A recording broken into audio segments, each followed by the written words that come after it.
If he did not support Scientology or was hostile to it, he would be declared a suppressive person and Marla would be forbidden to have any contact. At the least he was being handled. As this video shows, Kent Snyder worked regularly and closely with CCHR, actively promoting legislation favorable to them. This bill is not successful, is not passed, then 2 or 3 or 4 years from now, what you're going to find is you're going to find stories of parents who said, why didn't we work harder? My child is now subject to mental screening. He's now subject to therapy. There's all sorts of coercive measures that are going on. So the time is now. Parents need to understand that, and we're going to do everything we can to fight against it. This is important because there is an attempt to rationalize Ron Paul's involvement with CCHR and founding member Dr. Zass as harmless. On the Ron Paul forums, when a supporter points out the Scientology connection, another member tries to spin Zass as a great libertarian who is not a Scientologist nor is sympathetic to Scientology. This is bullshit. CCHR is a branch of Scientology and SZAZS co-founded it. The Church of Scientology would never allow someone they did not control to have that much influence. The CCHR website was registered by Scientologist Amber Smayataki. Most of the board are Scientologists. Zass denies being a Scientologist. A representative writes, sharing this battle does not mean that Dr. Zass supports the unrelated principles and causes of any religious or non-religious organization. This can be true working with most organizations, but as we have shown, Scientology does not work this way. You are either for Scientology or you are against it. Whether SZAZS himself believes in Xenu is irrelevant. What is relevant is Scientology considers Zass non-hostile and therefore successfully handled. Kent Snyder may have something in common with Lisa McPherson. His involvement with a cult might have killed him. Like Zass, Scientology believes in an extreme version of personal responsibility. That disease is a result of body thetans and it is the Scientologists' fault for not trying hard enough to clear them.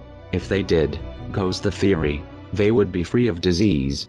Zass doesn't push body thetans, but he does promote a dangerous distorted idea of mental illness that has the same potential effect, discouraging people from getting help because according to him any problems they have are imaginary.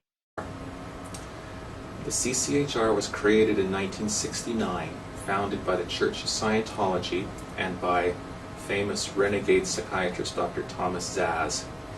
From day one, most or many of the senior leadership of the CCHR have been Scientologists.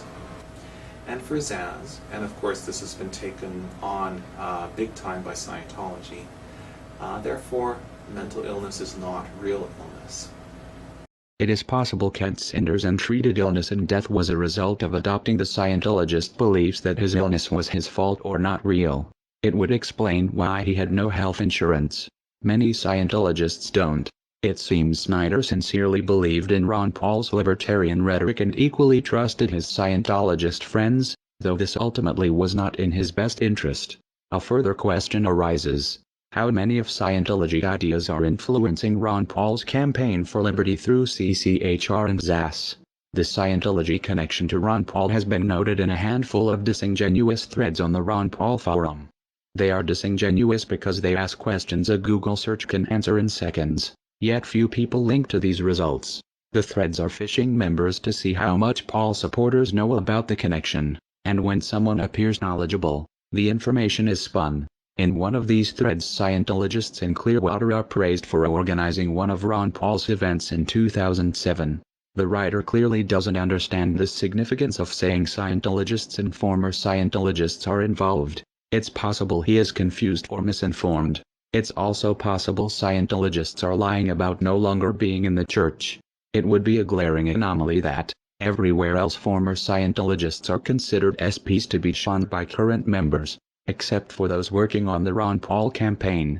More likely Scientology finds it expedient to muddle the connection by having members involved avowed they are former Scientologists.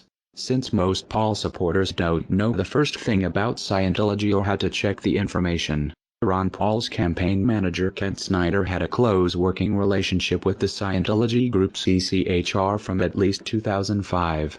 Snyder worked closely with Scientologists at the same time he worked in politics to make Ron Paul the household name he is today. Snyder helped push legislation favorable to Scientology. To do this he made PR videos approved by CCHR. In turn CCHR supported and promoted Ron Paul's presidential candidacy, most blatantly in the pay-to-play luncheon on November 28, 2007, the day of the debates. Campaign donation records from Clearwater, Florida show some members, Ron Paul personally met and talked with these people who collectively donated at least $19,000 that afternoon to his campaign. Ron Paul knew they were CCHR. It is implausible, working as closely with CCHR as he had. Paul did not know he was for all purposes working with Scientology. Another fact not as well known. In 2002 Ron Paul won the Thomas S. Zass Award as a tireless defender of individual freedom. That puts Ron Paul's personal association with Scientology back almost a decade.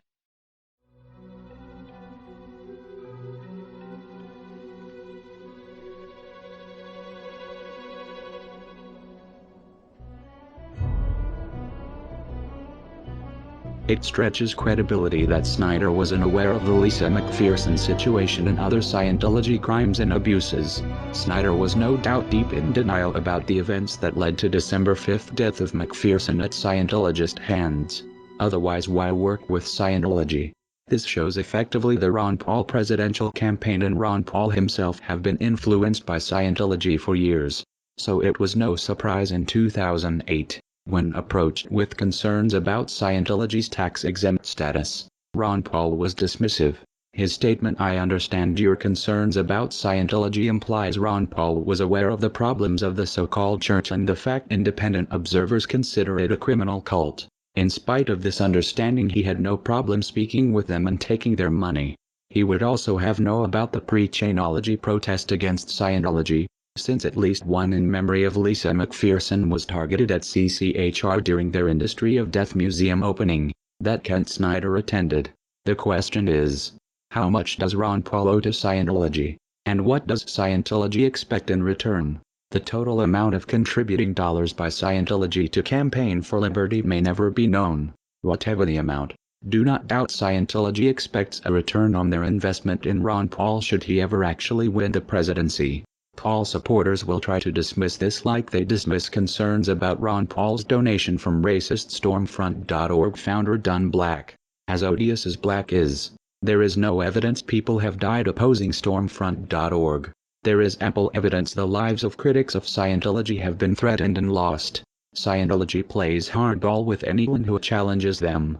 The same can be expected of anyone who tries to double-cross the cult. If Paul supporters find this hard to believe, they should familiarize themselves with Operation Snow White, where Scientology bullied the IRS for tax-exempt status.